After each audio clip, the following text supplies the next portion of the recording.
Ako urong dito, and I said I would stake my honor, my life, and even the presidency.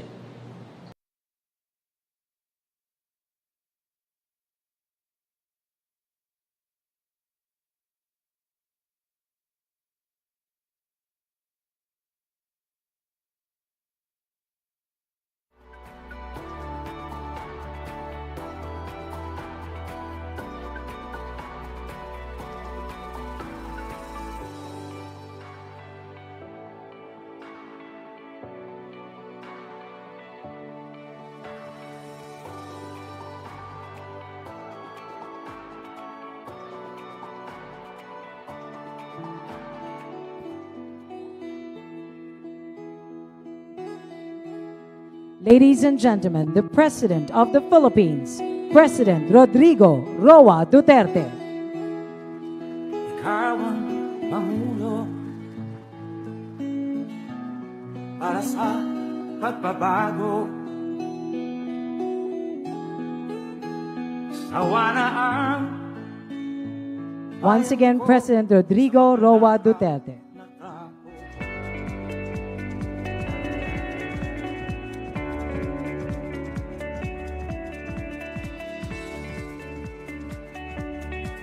The President will now view the audiovisual presentation of the Davao City Bulk Water Supply Project.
May we invite the President to lead the time capsule laying for the groundbreaking.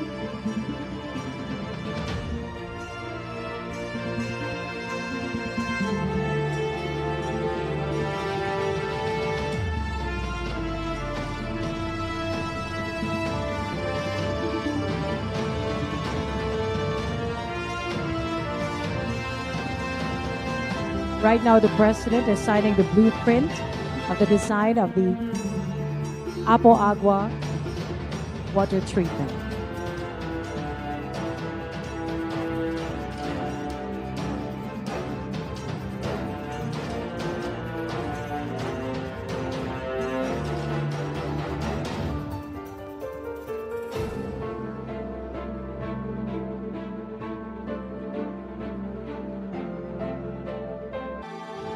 May we invite the President to lead the time capsule laying for the groundbreaking of the Davao City Bulk Water Supply Project.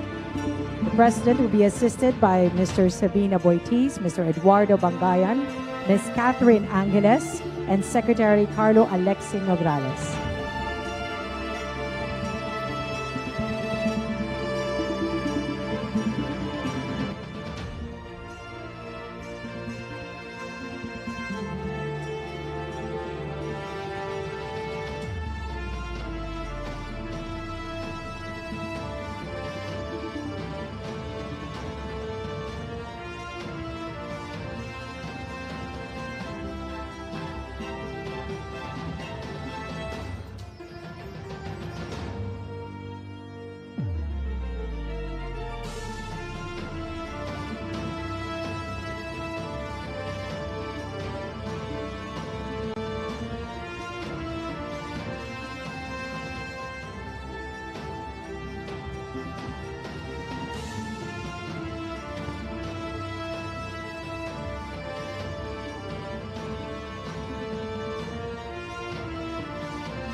Thank you, Mr. President. Ladies and gentlemen, a round of applause.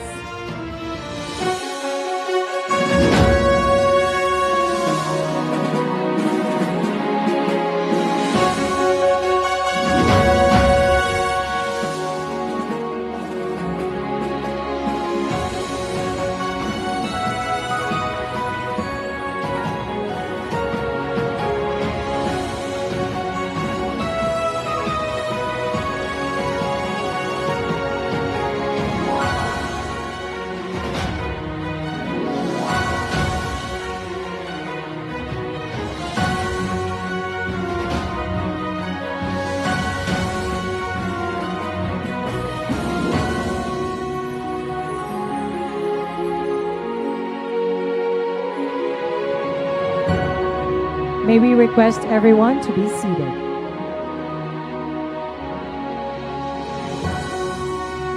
Today we have witnessed the kickoff ceremony for the construction of one of the largest private bulk water supply project of Apo Agua Infrastructura Incorporated here in Davao City. This project is a joint venture between Aboitiz Equity Ventures Incorporated and JV Angeles Construction Corporation.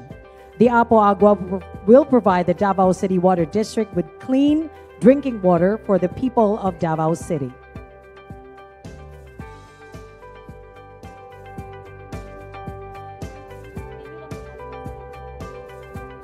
At this juncture, may we call on Mr. Sabine M. Aboitiz, the President and Chief Executive Officer of Aboitiz Infra Capital, to give his message.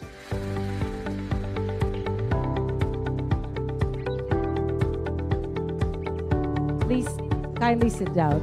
To those at the stage, please.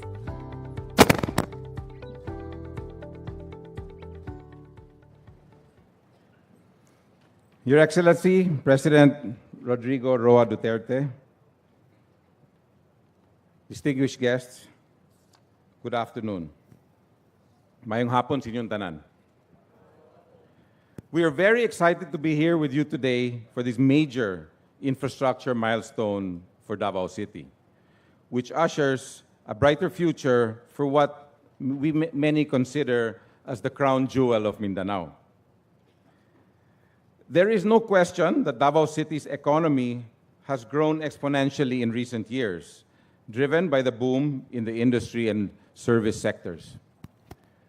Davao City remains on track for continued growth and development. The Aboitiz Group's ties with Davao City goes back to 1946 with Davao Light and Power Corporation.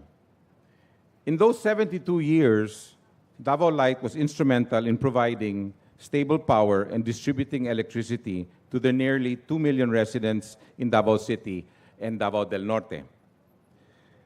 During the 2012 Mindanao power crisis, Davao City was spared from the crippling brownouts because of Davao Light's standby power generators.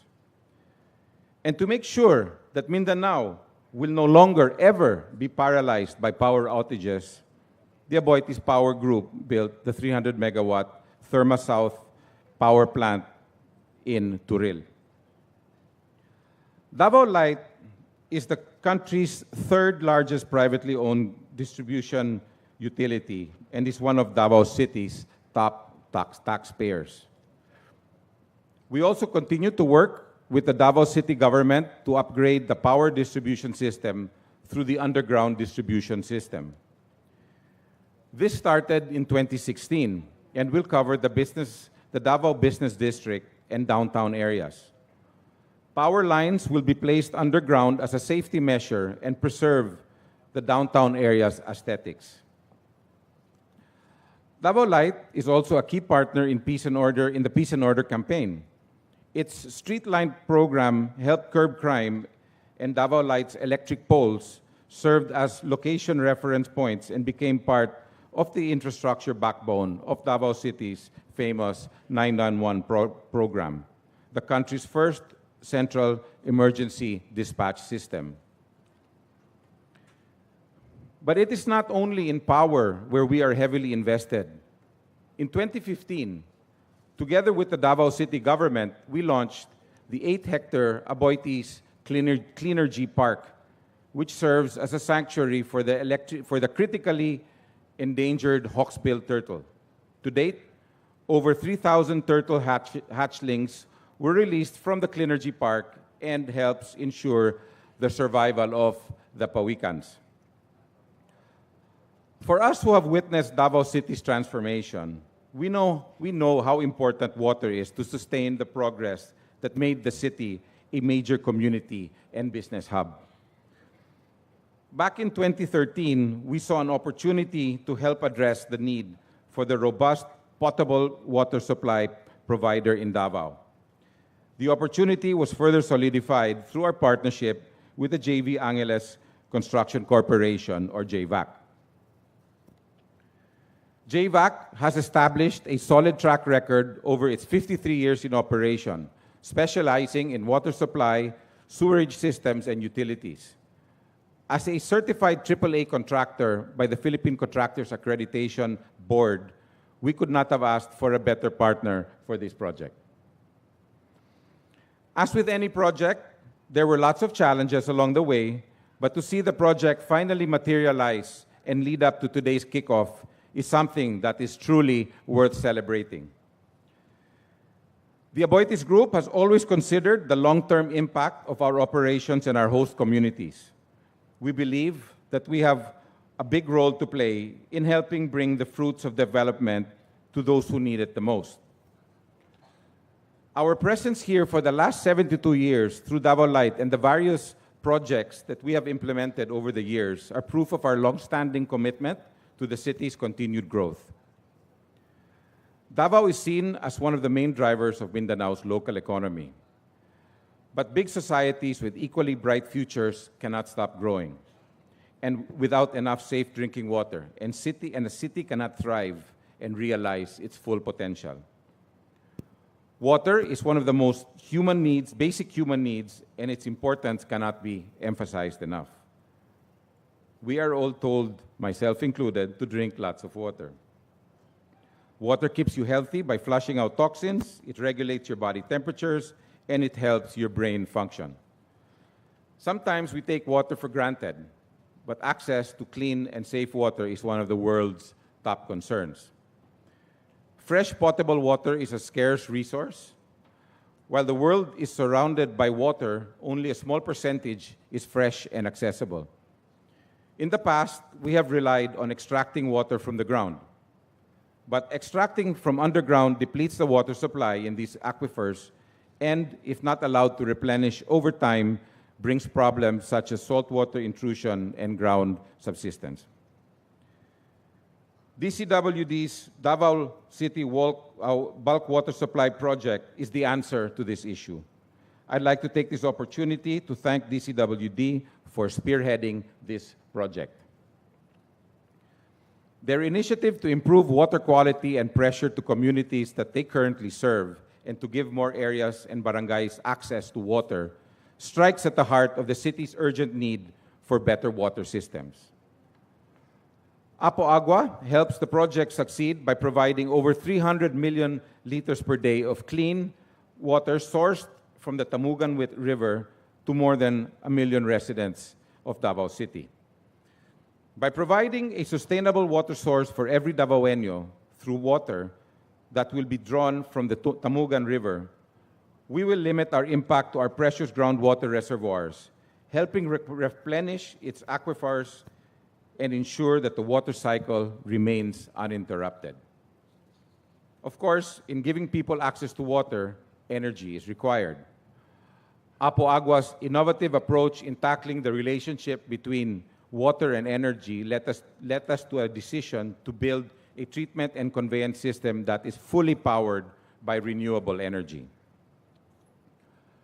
All of this is anchored in the Aboitiz Group's sustainability mindset. We have always been guided by our belief that we can do well by doing good and always making the right long-term decisions that balance the interest of people, planet, and profit. Through initiatives such as the Davao Bulk Water Supply Project, we're able to realize the Aboitiz Group's purpose of driving change for a better world by advancing business and communities.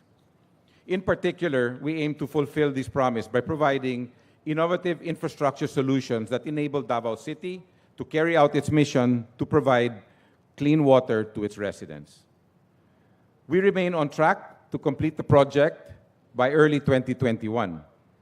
Once finished, it will supply water to 5 DCWD water systems, namely Kalinan, Cabantian, Dumoy, Panacan, and Tugbok, and will also add the Indangan, Mandog, and Talandangan water systems to better meet the city's growing demand for water in those areas. We call on our partner barangays to help us safeguard these pipelines. With the value of responsibility, let us work together to help ensure the future generations will still enjoy the gift of a sustainable water resource. Before I end my message, I would like to thank the local government of Davao for entrusting the Aboitiz Group with this project. Behind us is a solid team that has been with us from the project's inception until this kickoff. To our partners from JVAC, and most especially the DCWD, thank you for your leadership and for entrusting us to this crucial task. It's an honor shaping this project with your help. Without you, providing improved access to water will probably still be a dream for many of our dear Davaoenos. As you can see, the Aboitiz Group has been here for 72 years, and we look forward to another 72. We are here for the long term because we believe in the partnership and the Davaoenos, and I'd like to wish everybody a great, exciting, and inspiring day ahead. Daghang salamat. Thank you, Mr. Aboitiz.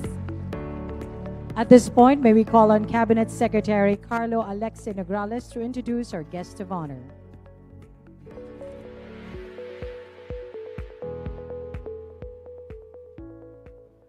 Mga kaigsunan, ang Pangulo ng Pilipinas, Mayor Rodrigo Roa Duterte. Ikaw ang Pangulo. Thank you. Kindly sit down. Salamat po sa courtesy ninyo. I have 2 pages, Secretary.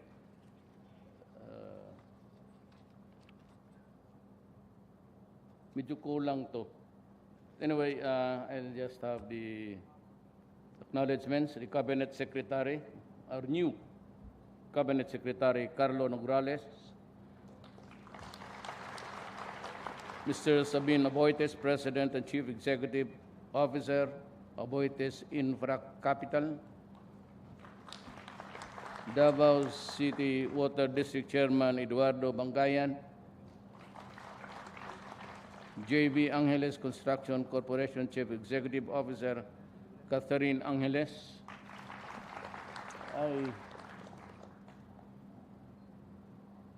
Apo Agua Infrastruktura Espanyol, President Roman Sanza,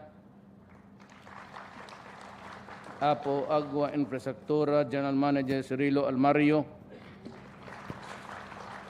fellow workers in government, kita ko si Joel Unad, tribal leader ng Manubo tribe. Buti yan nandito ka. Kasi, the earlier we finish this, itong insurgency, the better for us all. Alam mo, as I have told you, if there is no law and order in this country, and there is no stop sa graft and corruption, walang mangyayari sa Pilipinas. Even if you give us, our country, another headway of 10 years, we cannot catch up with the rest of Asia. Kailangan talaga, Joel, datoon na tapusin natin yung gera dito. Tumulong na kayo kasi anyway, I am honored to be here to formally kick off the construction of the Davao City Bulk Water Supply Project. I remember about 10 years ago, I was looking at the river dito sa Turil. Talomo ba yan? Is it, what river is that? Tayong dalawa, Ed, sinabi mo na yung you have plans of utilizing the surface water at, in another site, situs, I believe we were talking also about the inadequacy of the aquifer sa Dumoy in the years to come. You know, during the ASEAN, we were talking of resources of water.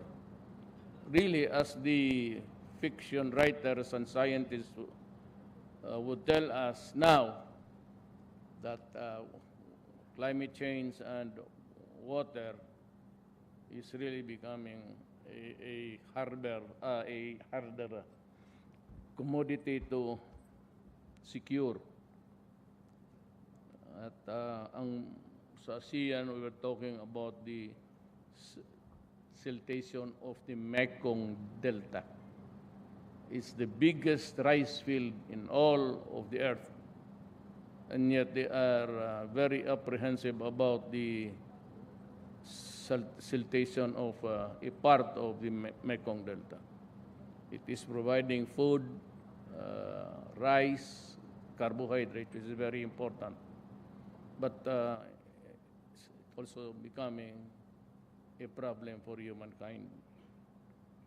So yung water na could no longer be dedicated to the planting of rice.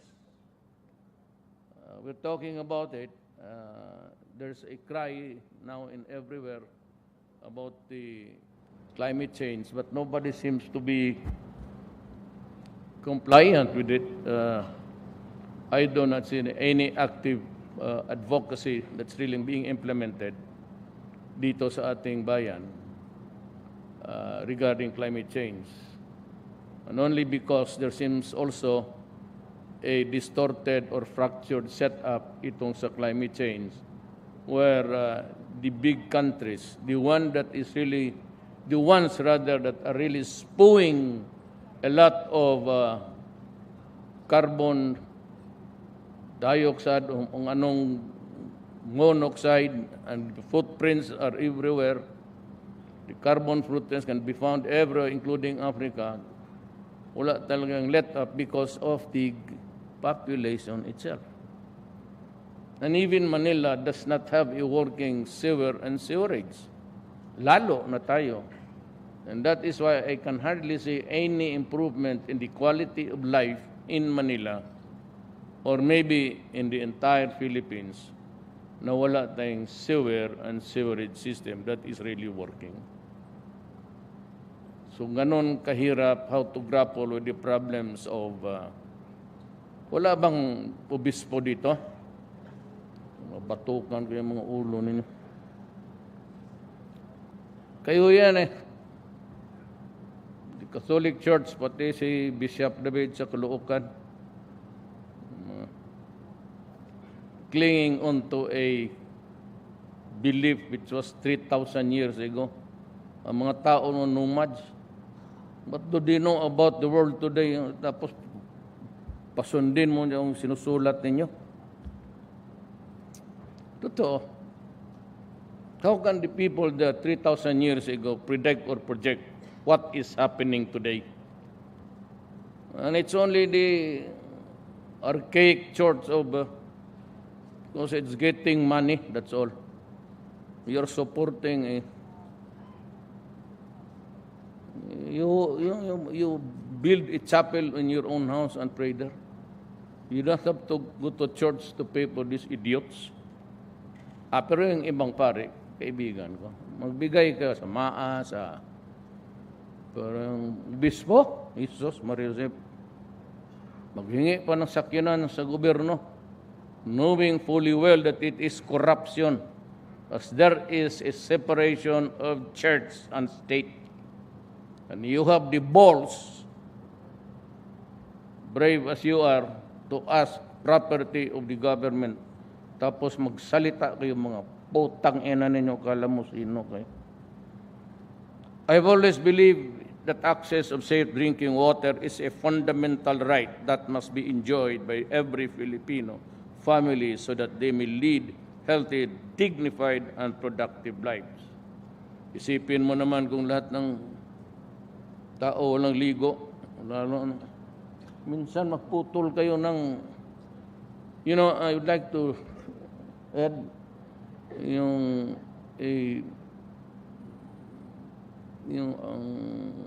advice nyo sometimes comes in late. Tapos, what is really very unsettling for a citizen is that when he turns his faucet on a Monday morning, rushing, isa lang man talaga ang bathroom ng mga bahay natin, papalit-palit. And pag walang tubig, so, bad breath na, may muta ka ba, hindi mo malinisan yung ilong mo, pati ears mo, then you go thinking, walang problema sa lalaki. Eh, yung mga babae, ma-discourage tayo. Ma'am, wala ka mong ligo. I believe that you should improve on at the very least, it should be about 48 hours in advance. And you must have an understanding with the rest of the networks, communications, TV, radio, to have it announced baski twice, thrice in the morning. Ano lang naman yan, if they require. But if they do it out of public service and out of the love of their country and people, never mind about God, leave it to the bishops. You just pray to your own God. I have my own God. It is not the God. I mean, it's not true that I said I do not believe in God. I was answering to an incessant attacks of demonic mo daw ako. Kasi dyan sa patayan. Whether I really order or not, it is the duty of the soldier and the police to protect their country. And I have announced it when I was in Davao. All of you were here. And when I became president, that I said, I'm going to build a Davao City that is comfortable for you all. And I'm going to kill anybody who would fuck with my city and destroy my daughter or my son to drugs. When I became president, yung mga bishop, when I was campaigning, I was already mouthing it. And I even challenge you in Luneta, let this be a referendum. Yung nang maniwala sa inyo at gusto ng walang patayan at maraming durugista, dyan kayo sa mga religious. Kayo gusto ninyo walang durugista, patay lahat, at wala naman mag-hold up sa iyo, wala naman magsaksak sa iyo, dito kayo sa akin. Sabay tayo sa impyerno. Bishops, do you remember that? Bakit hindi kayo nagkampanya? Instead, the Filipino people gave me same mouthing, papatayin ko talaga kayo. At anak, bishop ka, magpabili ka ng droga dyan, baski single sa sipag, hindi kita pintulan ng ulo. Walang bishop sa akin. Basta pumasok ka dyan, sirain mo ang Pilipino. Hindi talaga tayo makakaintindihan dyan. Totoo lang. Demonic. Kayo ang demonic dyan. Maya-maya makita ko sa ite yung iba.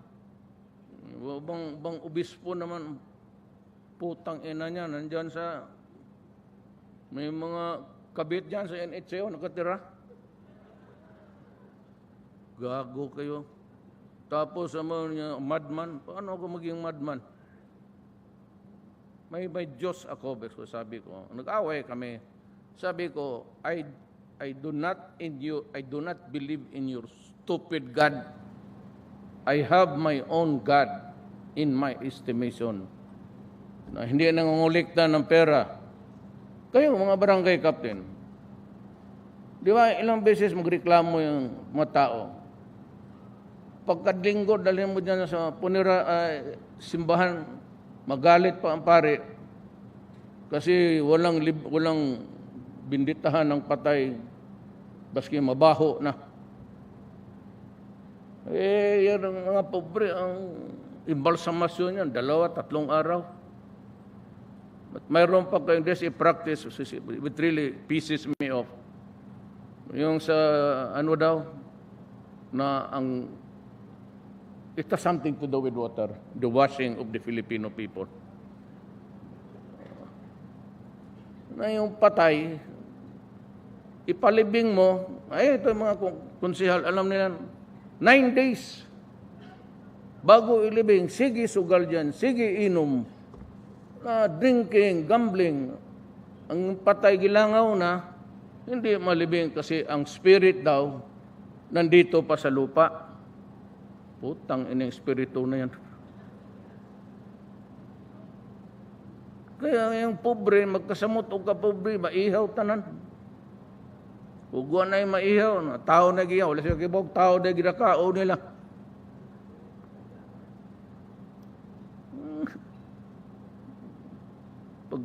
Pagka baptism, bayad. Pag minyo, bayad. Pagkamatay, bayad. Ni kulikta simbahan, unang kulikta, napag-ikaduha. Ang ikatulog ng prutas o saging, offertory. Nag-o, asa nang alamesa mo landing? Dito sa iyang uyab. O tinood na. I'm telling you, David, malam mo, nagdududang ako, bakit sige ikot yan ng gabi? Duga tuloy ako, puta na, sa druga ka.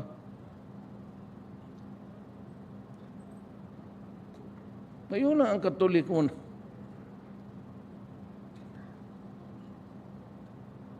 Andiyan ka pa sa tiyan, you are part of the semen of your papa and mama. And when there is conception, mas may kasalanan ka na, the original sin. Putang. Sa may labot na ako sa tsuk-tsak diha din. Tapos pag daw ako, you have to be baptized, you have to... That's all shit. Actually, noon yan. But now, do not dwell on that kind of stupid... That, even if you are there as a fetus inside the womb of your mother, you have acquired the original sin, because Adam and Eve kinain yung apple nga gidala ni ahas. Apple sa China, ang lalaki niyan. Bigay kay Eve. Si Eve naman tarantada, kumain. Nagihatag ka na. So, it's paradise lost. It's an essay. Paradise lost. Yun yung... alam mo, I read this in my... May I take much of your time? Total, pagod na ba ako dito, papunta? Pawis ako. We were there to inaugurate an orphanage, actually. Hindi iningay ng asawa ko. Hindi niya sinasabi. So, I na-realize, I said I had this appointment at 2 o'clock. Yung pala hindi ko nasabihin kung saan. Basta may project siya. So, pagkatapos, sabi ko, ang galing mo . Sabi ko, magpa-improve ako ng kwarto pa dito. Sabi mo, magastos. Ngayon pala, kung orphanage, gwapo kayo ang mahusay ka na babae.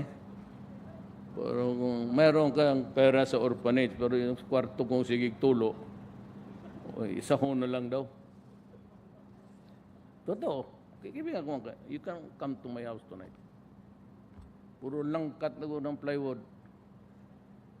You know, in my youth, I've read it somewhere. Hindi ko na malaman, was it second year, what is third year, when I was AB college. There was this about Abu. This Abu, and I related that story doon sa orphanage. Kasi sabi nga nila, hindi raw, galit daw ako sa Diyos, demonyo ako. Well, I'm reminded of that, I don't know if it's a proverb actually, but it said in the days of my youth. So, youth pa na, dili youth tiguang, youth na bata pa. That this Abu sleeping soundly one night, and there was a crashing sound and a blinding light coming from the window. And he stared at the window and the light, and suddenly an angel appeared, materialized before him. Sabi ni Abu, "Who art thou?" Tapos, ang angel nagsagot, "I am an angel of God." Sabi ni Abu, "And what is your purpose in coming here? To scare me?" "No," just passing by to visit the faithful. Tapos tinitignan niya, the angel was carrying a tablet. And he said, "Is that tablet, is that the 10 Commandments of God?" And the angel said, "No. Somebody is taking care of it. It's somebody else's tablet. Mine is different." Sabi ni Abu, "And what are they?" I said, well, the angel said, "This tablet contains the names of the people who love God." Sabi ni Abu, "Is my name there in the tablet as one of those who love God?" Sabi ng angel, "Sandali lang." Nanap niya. Duterte, Abu Duterte. Wala. Is that so? Yes. Means to say, I am not one of those who love God? No. I'm sorry. You are not in the list. Sabi ni Abu. Well then, if you have another list for those who are not allowed to love God, but to serve His fellow men, kindly put on that list, because I love my fellow men. The angel said, "Okay." The following night, the angel appeared, same angel, and said, "Oh, you are here. And what is the purpose of thee this time?" So, I am that showing to you another tablet. So it is not the same one that you carried last night. Sabi the angels, "No, this time I have the tablet for those guys who love his fellow men. And my name is still there. It's okay that I am there. You wait. Abu Duterte, Abu Duterte, Abu Duterte, Abu Duterte. Number 1, Abu Duterte, one who loves, the number one who loves his fellow men. This will not just address the increasing demand for steady and sufficient supply of potable water for the city, but also demonstrate the success of partnerships between the government and the private sector in effecting real changes in our communities. As with any business venture, I firmly reiterate the importance of the strict implementation of the Ease of Doing Business Act. Corruption is not acceptable to me. I need not repeat it every day. Then when I go to Manila, I'm going back, I'm going to fire another undersecretary for corruption. I am thus directing all concerned new government agencies to ensure compliance with this law so that projects such as this will not be delayed or caught up in the processing of permits and clearances. Nandito ba itong media? Pakipasa lang. Kayong ABS-CBN, pasa mo to. Hindi to para sa inyo, hindi para sa akin. Again, there is corruption in government because the people are not really assertive about it. You are just the willing and dying for it. Sinabi ko sa inyo, ayaw ko ng korupsyon. And if there is a corruption, you have access to my office in Pasig, Mindiola, 24 hours. That's what happened doon sa frigate. Yung frigate, nagpunta yung may-ari na naggumawa noon, bakit wala pang delivery, order of delivery. So he complained to me. And so I told si Bongo, bakit nandiyan ka? Senador ka na. Usually yan, sa likod ka eh. Good. Parang manalo ka man. Okay lang. Sabi ko kay Bong, puntahan mo ang legal. Dumating yung note ni Lorenzana, I don't know what happened. Okay, dyan sa Malacanang, hindi lahat tao mo yan. May mga ano yan, panahon pa ni Aquino, panahon pa ni Gloria, panahon pa ni, yung dumaan. Serbisyo sa gobyerno matagal eh. So, meron talagang mga hudas dyan. You cannot prevent it altogether because akala nila mga dusay-dusay. So dumating yan doon kay Trillanes pati kay itong Alihano. Itong dalawa, wala nang ginawa kung hindi magnira ng kapuri ng tao nila. I don't know what happened to they were there in a military academy. Yung values na nagwala ang mga gago, rebelled against government, at itong napagbigyan dahil naging unpopular si Gloria, nanalo itong si Trillanes, pati ito pagbigyan at akala ng mga tao reformers. Only to be such idiots also there. Ito naman sa Alihano, talking, sometimes he sees a document, he interprets it, and he knows that he is only good for 4 years of education. And he interprets it as if, and he talks like a lawyer, pretending to be. Ito si Trillanes, wala talaga. And something is wrong between his, gray matter between his ears. Pinatawag nila si Bong. Sabi niya, sinupinahan ako, Mayor. Sabi ko, di punta ka. Sabi niya, yung sa frigate ko, sabihin mo lang ang totoo. Tapos na yan, ang nire-report lang dito, bakit wala pa ang order sa armed forces na i-deliver sa Navy? Just tell the truth. Tapos nagpahabol ng isang senador, President, do not worry, we will have a closed-door conference. Sabi ko, putang ina, huwag dito ko ina. Sabi ko kay Bong, I will not testify in a closed-door conference. You ask for an open public investigation. Sila yung mayayari dyan. Sabi ko, hindi ikaw. Just sabihin mo what transpired.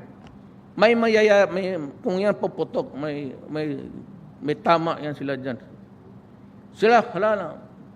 So sabi ko, pag testify niya, sinabi ko kay Bong, that is your passport to being a senator of the Republic of the Philippines. Ayaw niyang maniwala.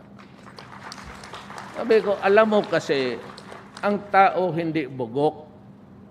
Pag yung style ni Trillanes, alam mo bakit ayaw ko siya? Ayaw ko talaga siya. Yung sabi niya sa kapwa-tao niya, sundalo niya at PMA, si General Reyes, was trying to say, Your Honor, may I be allowed to talk to defend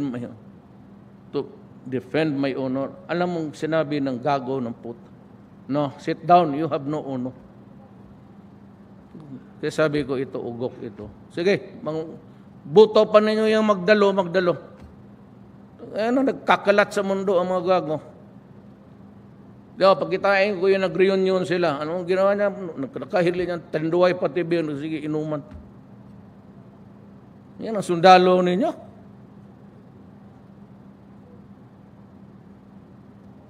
Ay, bilib-bilib kasi na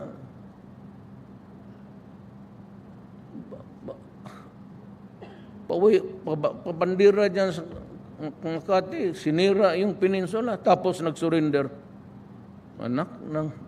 Tapos matapang daw siya. Sus, Trillanes, amoy kita. Naghinambog ka lang naman, nagpakamatay ka sana na doon. Maghinambog ka na, surrender ka. All for show. One of these days, maghanap ako ng financer. The Magdalo story. Mo, gawin ko kayong kingkoy lahat. Kingkoy man talaga. Nag-surrender. The least that you can do is nagpakamatay ka. Talaga. And here comes si Boko, a graduate of the PMA. Kasi may isang araw yan eh. Misa-mesa, isang araw yan, walang hinto. Hanggang patayan yan. Trillanes was in his father was holding office in the PMA Baguio. And the mother was, we are looking into the paper, you know that. We're investigating quietly. Yung mga deal sa panahon ng tatay, pati yung involved yung nanay. And he can be very sure na lalabas lahat yan. So, sabi nung isang nakatapos na, was assigned there. Sabi ko na, walang ginawa yung hindi kumain kasama ko. Kasali siguro si Aliano niya. Magbubulahan pa tayo. Sabi ni Trillanes, ako daw, pagka-abogado ko, nilakad ng tatay ko, Hoy, Trillanes, I became lawyer after 20 years. My father died. Ikaw, taga-PMA, nandoon ka sa opisina ng tatay mo, kumakain ka ng peanut butter, pati naubos mong pan doon. Tapos yung mga classmate mo, kaya ganun ka, you acted like a spoiled brat.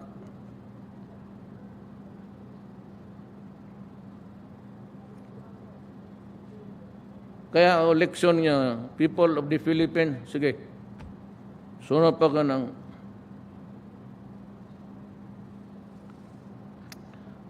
I look forward to the timely completion of this water treatment facility so that the people of Davao may enjoy its benefits at the soonest possible time. There will be a crisis. You know, that Mount Apo there is very big. There's a hole there at the top. And over the centuries, ang tubig dyan bumbos. Even masabihin mo lang at 1 day per week, puno na yung aquifer dito, but I think it's a one large aquifer inside that, yung sa underground ng Mount Apo. Part of it is really the channel in Dumoy. Kaya sayang yan, i-reserva ninyo. Kasi matamis ang tubig natin. Paski saan ka magpunta na. I only tasted like sa Canada. May isa ako doon na, yung matamis. Kita mo yung tubig sa ano, walang, kayong mga babae, di ba? Wala kayong shampoo. May akin, yung safeguard ko, yun rin yung ganun ang, yung mga sundalo, ganun yan. Yung marunong magamit ng shampoo yan. Diretso hanggang ngayon, hindi talaga nawala sa akin. Kaya ako nasunog ito. Kasi, sige man ako sa kampo, ikot na ako ng ikot. But you know, as you grow old, yung pigmentation, so nasunog, nag-itim. Itong mga, tignan mo talaga ang simbahan, ha? Pati oposisyon. Ang binabantayan, yung puwit ko, kulunos ko po yung buhanga ko, pati yung changes ng mukha ko. Kasi nga naman, kung may kidney ka, diabetes, nag-dialysis ka, dito yung ganon. So sabi nila na si Duterte may kidney problem na yan. Kasi maitim. Ako naman, sabi, bakit maitim? Mayor man tawag sa akin, Mayor, bakit maitim yan? Ewan ko. Sabi nung, siguro, alam mo, Mayor, pagka matanda ka na, vulnerable masyado ang sunog. So, hinayaan ko lang, nagpunta pa ako ng Jordan. Kaya, ikaw sunod, magdikit ka sa akin, yung aid ko. Bago mo yung aid ko, palit kayo bong, wala lang man akong cup, wala akong payong. Sa Jordan, sa desert, nanood ako ng mga helicopter kasi binigyan tayo ng 2. Kaya hindi ko mamura-mura yung human rights commissioner. Sabi ng itong mga ugok, kasin daw. The king himself said, you know that brother of mine, screwball. Do not mind him. Kasi ako, kailangan ko rin magpakita ng psychiatrist. Gusto kong banatan. Putang ina, sige ka. Litsi-litsihin kita. Ito naman si Esperon. Sabi niya, Mayor, huwag ka na lang gumanti.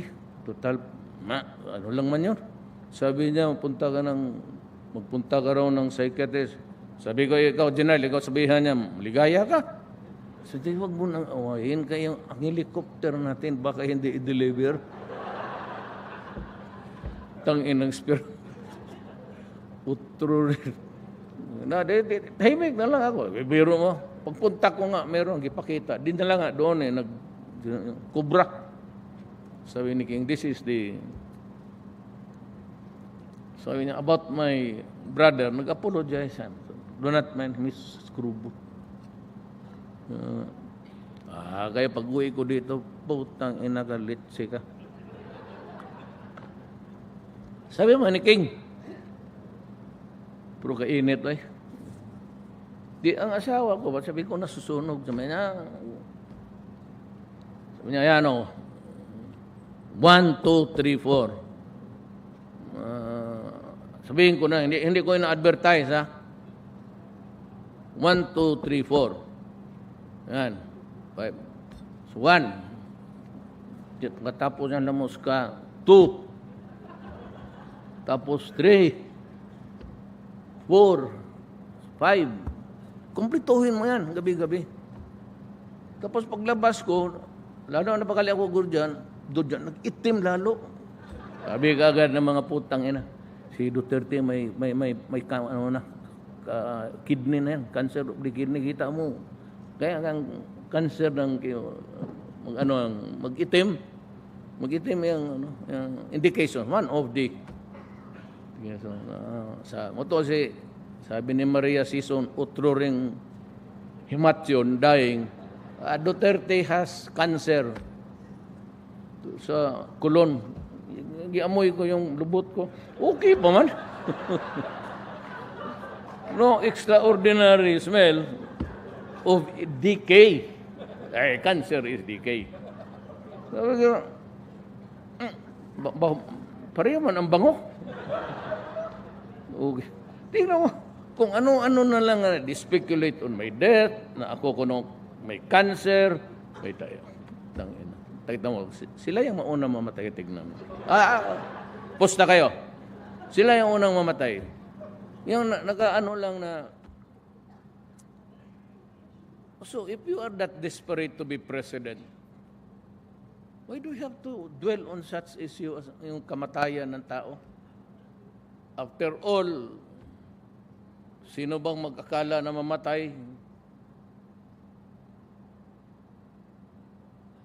Nahulog lang bigla. O di patay. Di biyuda. Do not speculate on life. Ako wala akong illusions. Anytime ako, tapos na ako. Dumating na ako sa apex. Wala na. No more mountains to climb. No more challenges to meet. Boy. Wala na. No more. To our private partners, let me assure you of this administration's full support as long as you conduct your business with the welfare of the people in mind. Let the success of this project inspire us to work together in making Davao City and the rest of the country a better place to live in. I urge you to join me in this task, not just for ourselves. What you're doing now is for the next generation. Generation kami yung Ken Angeles, part of the, para magtanong ka ng, ako 73 years old, magtanong ka sa akin, kumusta, wala kang sakit? Ay, luko-luko ka man pala. Sinong 73 dito walang sakit? Yung ingrown ko lang ngayon, gahubag na Tama? Wala akong medyas kasi yung ingrown ko, masakit yan. Ang ingrown ko, yan di gahubag. Kasi lumabas pa ako, dapat talaga yan, regular. Kayo bang mga anak ninyo, sinabi sa akin noon, huwag kang magpa-pedicure. Kasi magpa-pedicure ka, totoo, problema na. Lifetime na yan. Dito lang, kaya ang anak ko, ginagwardyahan ko talaga. Kasi once you tinker with the sides, pedicure, patay na.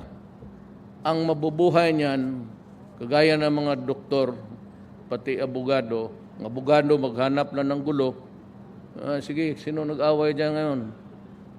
Doktor naman, ayawan ko, doktor yan ba? Pero, saka pare, siyang pare, sana maraming mamatay bukas. Bideta, sana may maraming ma-inlove bukas. Sana maraming mabuntis para mapilitan magpakasal. Pera na naman ito, mga potang ina kayo. Kayo ang nag-oda I did not start this. I have to do it because I am the only one who can do it. In the like manner, there were things, developments in this place. Kita mo naman ang Davao ngayon. I promised you a comfortable place. Paghanap ka ng syudad ng Pilipinas na makalakad ka galing Kalinan papuntang syudad ng Davao. So ito lang mga Itong drugs, I will kill you. Itong NPA, no more talking. I intend really to, maniwala ka hindi, I'll go full scale. Full scale ako, and I will tell the soldiers, itong droga, pati itong, I would consider it a monumental failure pag itong insurgency pa itong Abu Sayyaf. Itong Abu Sayyaf talagang, there was this explosion, I think the other day in Pakistan. 40 people died. This is a brutal war. Kaya, but ako, if you give me that kind of shit 10 times, I will double my response to it. Do not ever think that you monopolize evil in this world. Huwag kang maniwala na ikaw lang ang marunong gumawa ng masama. Marami tayo na kaya gawin yan. Plus 20 kayo sa atin. Maraming salamat po. Thank you, Mr. President. Now may we request the President for a photo opportunity in batches with the appointees group executives, DCWD top management, and members of the Davao City Watershed Management Council and barangay officials. Please come on stage as called. Those wearing with red stickers, batch 1, Apo Agua, DCWD partnership, and CJV team. Please prepare. Batch 2, green. You're next. Stand by. So please come on stage as called. We'll start with batch 1. Wearing a sticker, red. Color red. Sawa na ang bayan ko sa magnanakaw na tao.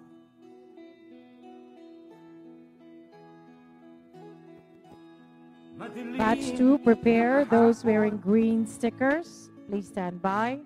Ikaw ang mataahon sa piling mo. Di ko mawawala ang korupsyon.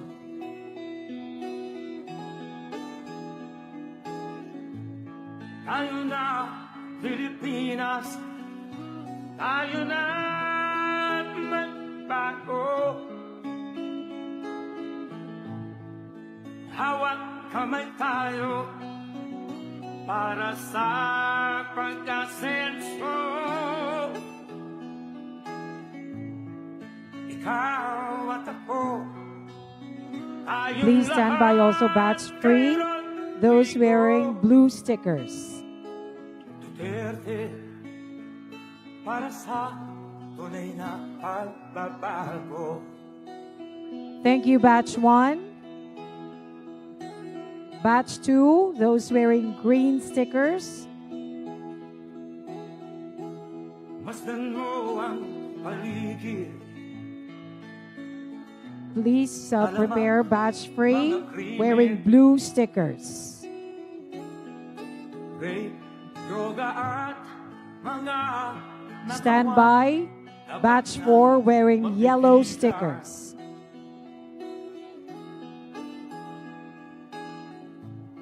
Tayo na, Pilipinas. Tayo na magbago. Hawak kamay tayo para sa pagkasenso. Ikaw at ako, tayong lahat. Thank you. Thank you, batch 2. Batch 3, wearing blue stickers. Stand by, batch 4, wearing yellow stickers. Batch 3, blue stickers. I am Please here because I come up love on stage. my country and I love the people of the Philippines. Yellow. Batch 4, stand by. You're next. Tayong lahat kay Rodrigo. And kindly prepare batch 5, those wearing purple stickers. Para sa tunay na pagbabago.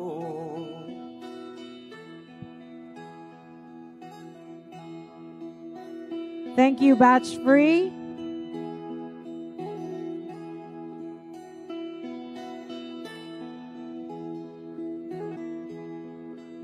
Thank you, batch 3. Batch 4, please. Batch 4. Ikaw ang pangulo para sa pagbabago. Sawa na ang bayan Stand ko by, batch sa 5, those wearing magnanakaw purple na stickers. tao.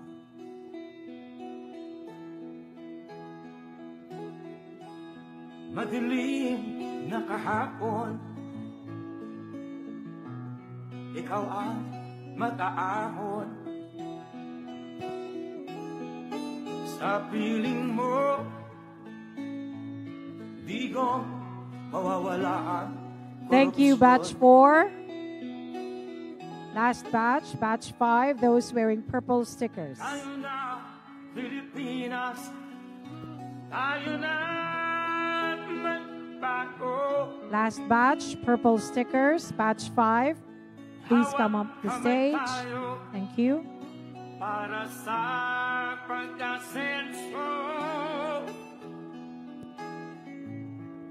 ikaw at ako, tayong lahat kay Rodrigo Duterte, para sa tunay na pagbabago.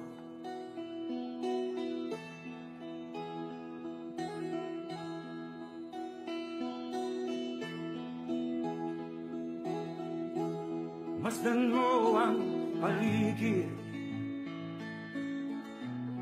alamak mga krimen,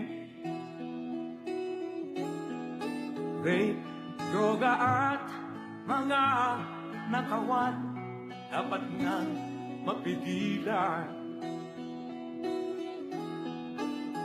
Thank you, batch 5. Tayo na, Ladies and gentlemen, that ends our program. Thank you, Mr. President. Thank you for being with us today.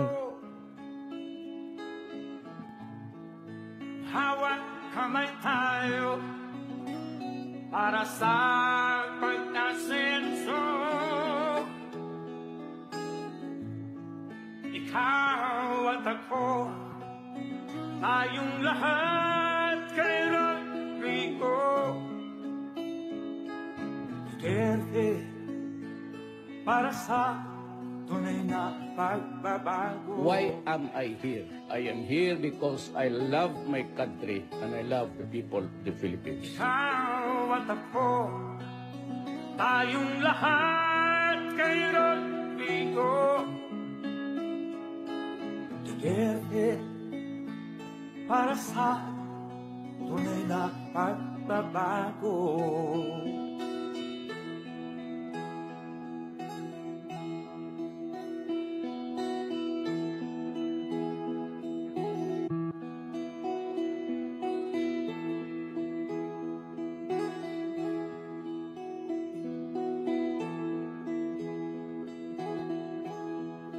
Ikaw ang Pangulo para sa pagbabago. Sawa na ang bayan ko sa magnanakaw na tao.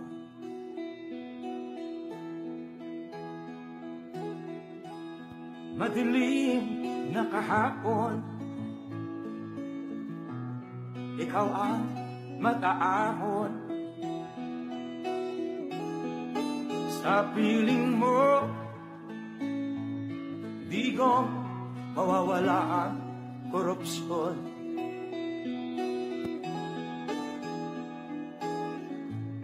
Tayo na, Pilipinas, tayo na magbago. Hawak kamay tayo para sa pagkasenso. Ikaw at ako, tayong lahat kay Rodrigo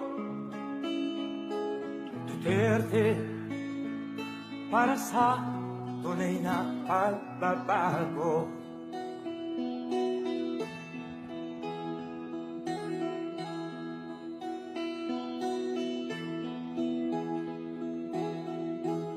Masdan mo ang paligid,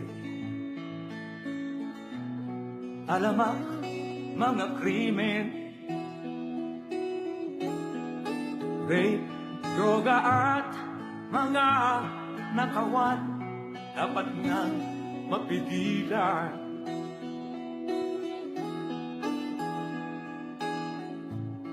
Tayo na, Pilipinas, tayo na magbago.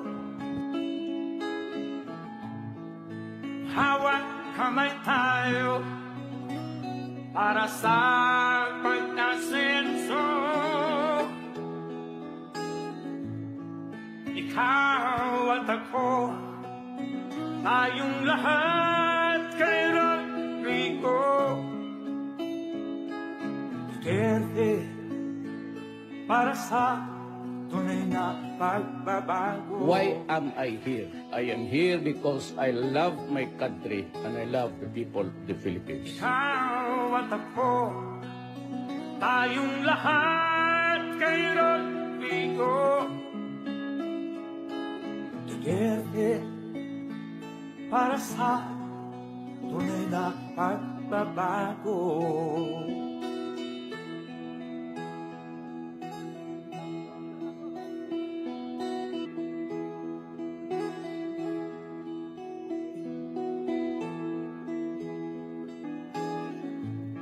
Tayo na, Pilipinas, tayo na magbago. Hawak kamay tayo para sa pag-asenso. Ikaw at ako, tayong lahat kay Rodrigo Duterte para sa tunay na pagbabago.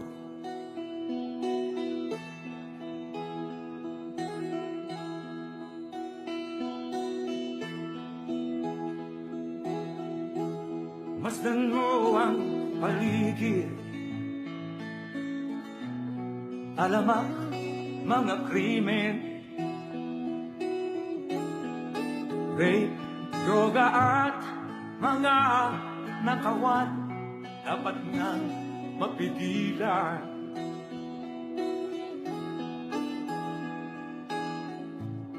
Tayo na, Pilipinas, tayo na magbago. Hawak kamay tayo para sa pag-asenso. Ikaw at ako, tayong lahat kay Rodrigo Duterte para sa tunay na pagbabago. Why am